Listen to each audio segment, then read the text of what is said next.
Hello viewers, welcome to Miracle World YouTube channel. I am your Manusri. ఇప్పుడు మీరు వినబోయే కథ బిర్బల్ ఖిచ్డీ న్యాయం. చల్లని చలికాలం. చల్లని గాలులు వీస్తున్నాయి. అక్బర్ సామ్రాజ్యంలో రాజభవనానికి చుట్టూ ఉన్న ఉద్యానవనాలు ఎండిపోయిన చెట్లు, మంచుతో కప్పబడిన నేలతో నిస్తేజంగా మారాయి.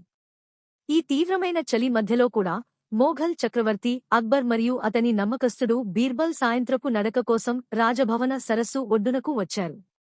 వారి శ్వాసలు మంచు వాయువులో మబ్బుల్లా కనిపించాయి. ఉన్ని వస్త్రాలు కప్పుకున్న అక్బర్, బీర్బల్ ఇద్దరూ మౌనంగా నడుస్తున్నారు.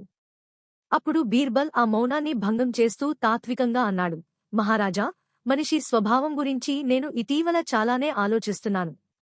అక్బర్ ఆసక్తిగా అడిగాడు, ఈసారి ఏ విధమైన లోతైన విశ్లేషణ తీసుకురావడం జరిగింది, నా మిత్రమా? మనిషికి అవసరం ఎక్కువగా ఉంటే డబ్బు కోసం ఏ పని అయినా చేస్తాడు అనిపిస్తుంది, బీర్బల్ చెప్పాడు. అక్బర్ తల ఊపి ఒక దశలో నిలబడి తన వేళ్లను సరస్సు నీటిలో ముంచాడు. ఒక్కసారిగా తడిచిన వేళ్లు వెనక్కి తీసుకున్నాడు. చలితో తగిలిన నీరు గుబురుగా కాలినట్లుంది. ఇంత చలిలో ఒక రాత్రంతా నీటిలో గడపడం ఎవ్వరూ చేయలేరు. ఎంత పెద్ద బహుమానం ఉంటే కూడా, అక్బర్ వ్యాఖ్యానించాడు. బీర్బల్ చిరునవ్వుతో స్పందించాడు, క్షమించాలి మహారాజా, కానీ నేను అలా చేసే వ్యక్తిని వెతికి వచ్చి చూపగలను.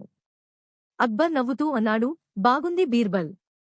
ఒకరు పూర్తిగా ఒక రాత్రంతా ఈ నీటిలో గడిపితే నేను అతనికి 1000 బంగారు నాణేలు ఇస్తాను. బీర్బల్ నమస్కరించి వెతకడానికి బయలుదేరాడు. 3 రోజుల పాటు అతను రాజధాని చుట్టుపక్కల గ్రామాల్లో తిరిగాడు. ఒక పేద ఊర్లో అతను రాజును కలుశాడు.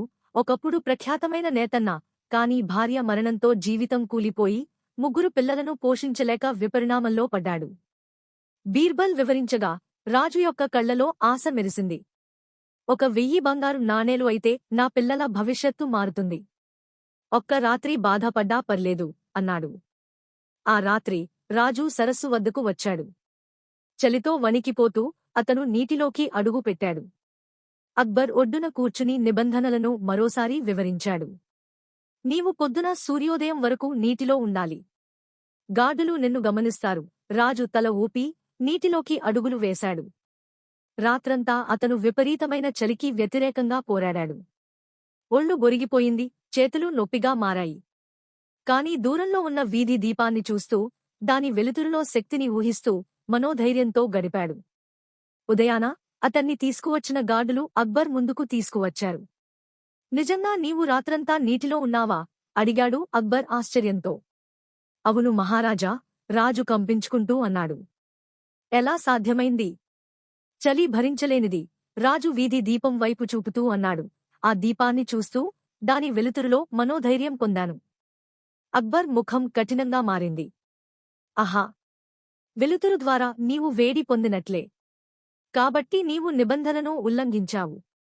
బహుమతి నిలిపివేస్తాను. రాజు బాధతో విరిగిపోయాడు. న్యాయం లభించక బీర్బల్ను ఆశ్రయించాడు. మరుసటి రోజు బీర్బల్ కోర్టుకు రాలేదు. అక్బర్ ఆశ్చర్యపోయి దూతను పంపించాడు. దూత వచ్చి అన్నాడు, బీర్బల్ గారు అన్నారు అతని ఖిచడి వండాక వస్తానని. అక్బర్ స్వయంగా బీర్బల్ ఇంటికి వెళ్లాడు. అక్కడ ఆశ్చర్యంగా బీర్బల్ ఒక చిన్న మంటపై 5 అడుగుల ఎత్తులో నుంచి ఖిచడి పాత్రను వేలాడదీసి కూర్చుని ఉన్నాడు. ఇంత ఎత్తునుంచి ఖిచడి ఎట్లా వండుతుంది బీర్బల్? అక్బర్ నవ్వుతూ అడిగాడు. బీర్బల్ సీరియస్గా అన్నాడు, ఇది రాజు ఆ వీధి దీపం వల్ల వేడి పొందినట్లే మహారాజా. అక్బర్కు అర్థమైంది. చిరునవ్వు ముఖాన వచ్చింది.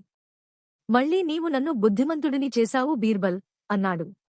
అక్కడే అక్బర్ స్వయంగా రాజుకు 1000 బంగారు నాణేలు, అదనంగా 100 నాణేలు బహుమతిగా ఇచ్చాడు. న్యాయం అంటే కేవలం నిబంధనలు కాదు, హృదయాన్ని కూడా కలిగి ఉండాలి అన్నాడు. రాజు ఆ డబ్బుతో తన నేస్తనేసవృత్తిని తిరిగి స్థాపించాడు. బీర్బల్ ఖిచడి కథ అంతా సామ్రాజ్యంలో ప్రచారం పొందింది. నీతి న్యాయం చేయడం అంటే కేవలం నిబంధనల్ని పాటించడం కాదు, హృదయాన్ని కలిపి ఆ నిబంధనల ఆత్మను అర్థం చేసుకోవడం కూడా. For more videos, please like, share and subscribe to my channel and press the bell icon.